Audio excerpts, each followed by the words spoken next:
Vamos agora com o destaque internacional. O presidente da França, Emmanuel Macron, anunciou hoje o novo primeiro-ministro do país, que substitui Michel Barnier. Lembrando que o parlamento foi aprovou o voto de desconfiança, isso na semana passada, que derrubou o governo.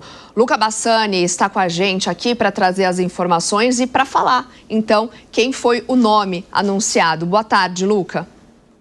Boa tarde a você, Soraya, a todos que nos acompanham. É um nome já conhecido da política francesa, François Bayrou, ele que já foi candidato à presidência em 3 ocasiões, também foi ministro da Educação no governo François Mitterrand e Jacques Chirac, e também ministro do próprio presidente Emmanuel Macron. É um primeiro-ministro agora bastante centrista, de um partido considerado por muitos de centro-direita e que dá sustentação dentro da Assembleia Nacional ao presidente Macron, que não tem, apesar desta aliança, maioria para governar sozinho. Então, este será novamente um governo minoritário, um político de muita confiança dentro do público francês para tentar fazer com que a oposição não peça novamente um voto de desconfiança. Vale a gente recapitular que na semana passada Michel Barnier sofreu um voto de desconfiança, uma moção de desconfiança pelo parlamento proposta pelos partidos da esquerda, referendado pelos partidos ultraconservadores da extrema-direita de Marine Le Pen, e algo parecido pode acontecer novamente, já que não há essa maioria do aspecto dos assentos no parlamento. O presidente Macron disse que, por ser um político que passa muita confiança, espera que a oposição consiga dialogar, pelo menos para aprovar o orçamento de 2025,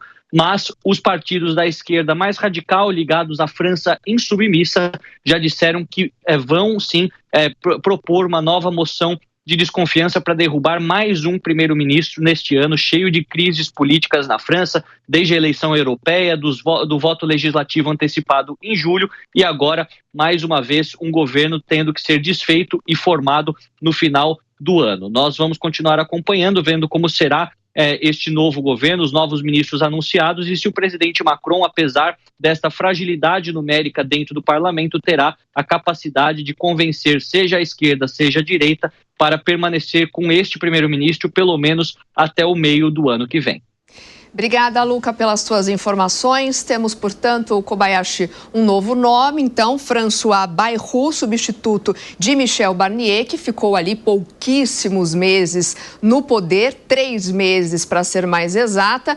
E o que será que esse novo nome pode, como pode afetar Macron, né? A governabilidade dele não está muito boa, né? Veja, Soraya, que a questão tem muito mais a ver com a situação política do Emmanuel Macron, presidente francês, do que propriamente com esses nomes. Tanto aquele que já foi retirado pela moção de repúdio, uma espécie de deposição do parlamento francês, quanto este novo, que agora poderá, inclusive, também ser vítima de uma moção parecida, é o que promete parte daquela bancada mais à esquerda no parlamento francês. Eu quero entender quais serão as expectativas para esse acontecimento. Se vier, o senhor Fábio Piperno, como que você está vendo essa situação lá na França? Tem muito mais a ver com Macron mesmo do que propriamente com esses nomes escolhidos por ele para o cargo de premier francês? O senhor tem claramente muito mais a ver com posicionamentos e com escolhas que o presidente Macron fez. Eu vou começar pelo final do que disse o Lucas.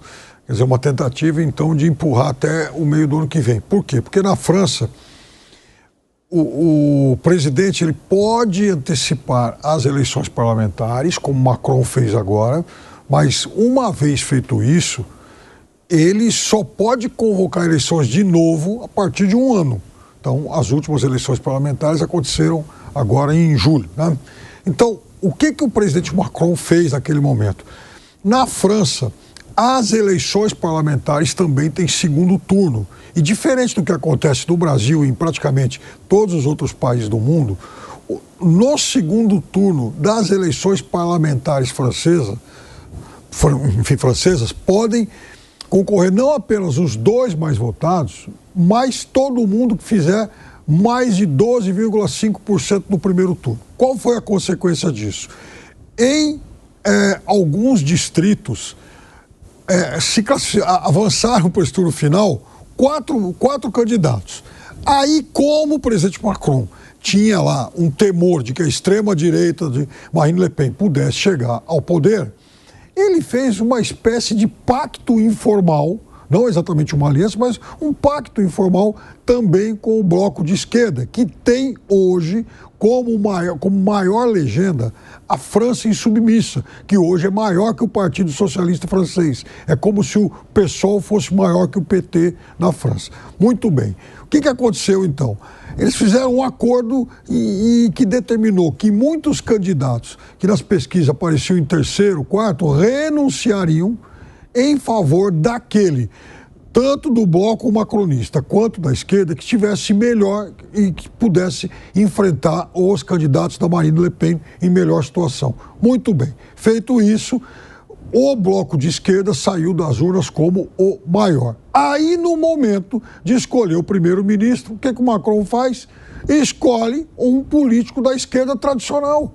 Bom, a esquerda falou, não, nós não apoiamos você para isso. E agora ele tenta consertar o erro que ele cometeu, só que, de novo, é um político bastante moderado e aí a esquerda não quer mais saber de acordo. E esse é um problema porque Macron não tem maioria. O senhor Gustavo Segré também sabe tudo desses assuntos internacionais. Passados esses meses aí e diante de uma moção de repúdio que já aconteceu, outra que já está sendo especulada em relação a este nome que sequer sentou na cadeira, nem assumiu o posto ainda, dá para a gente dizer que foi um equívoco do Macron convocar as eleições parlamentares, ou o equívoco está muito mais na escolha do nome, como destacou aqui o Fábio Piperno, não atendendo o anseio daqueles que estão mais à esquerda no parlamento francês? Euzinho, primeiro, boa tarde para todos, para os colegas, para a nossa querida audiência. Me parece que o buraco está um pouquinho mais embaixo. Eu acredito que o Macron não tinha opções. Ele tinha que fazer isso, o governo dele estava terminado. Fico imaginando a possibilidade do presidente Macron ligar para o presidente Lula e perguntar: me conta como funciona esse negócio das emendas, porque isso seria muito útil hoje em dia em função da fragilidade na governabilidade da França. Eu não tenho certeza de que esse novo ministro vai dar certo, mas, de novo, o Macron não tem muitas opções. Ou ele vai tentando articular e vai tentando buscar a maneira de chegar, mesmo que na UTI até o final do seu mandato, o governo Macron terminou. E ele vai ter outros desafios pela frente, inclusive, e um deles, com grande parte do seu eleitorado, é o acordo União Europeia-Mercosul. Então, me dá a sensação de que a situação do Macron não ficará legal, sobretudo porque é uma economia, em termos gerais, europeia, que não está com o fundamento que deveria, ou que poderia, ou que, melhor, muita gente europeia desejaria. Isso pode agravar um pouco mais o governo do Macron também. José Maria Trindade, você acha que isso pode impactar de alguma maneira no fechamento do acordo União Europeia e Mercosul, já que a França é uma daquelas grandes defensoras do não acordo, resistente, que é já há muito tempo ao fechamento desse acordo? Não vai mudar, né? Ninguém pode enfrentar impunemente os agricultores, a área rural da França, que está mesmo em dificuldade diante de produtos dos Estados Unidos e do Brasil, né? Mas agora neste acordo seria o Brasil. A gente vê a França em crise política e uma crise muito demorada, né? Eu gosto do regime parlamentarista porque ele pode se renovar, ele pode a qualquer momento ser refeito, ao contrário do presidencialismo, que é o caso aqui no Brasil, onde o país inteiro, a formação fica nas mãos de um presidente da República. Seja ele qual seja o presidente da República, né? Ele pode ser um mau presidente, um péssimo presidente, e fica tudo congelado, pelo menos nesse tempo. E aí, no parlamentarismo, não. Existe essa possibilidade de renovação do Congresso Nacional, ou mesmo a troca do primeiro-ministro, que é realmente o gestor do país. Então, mesmo com esta crise demorada, a França ainda com esse regime ainda tem tempo de fazer ali acertos para se ter uma ideia.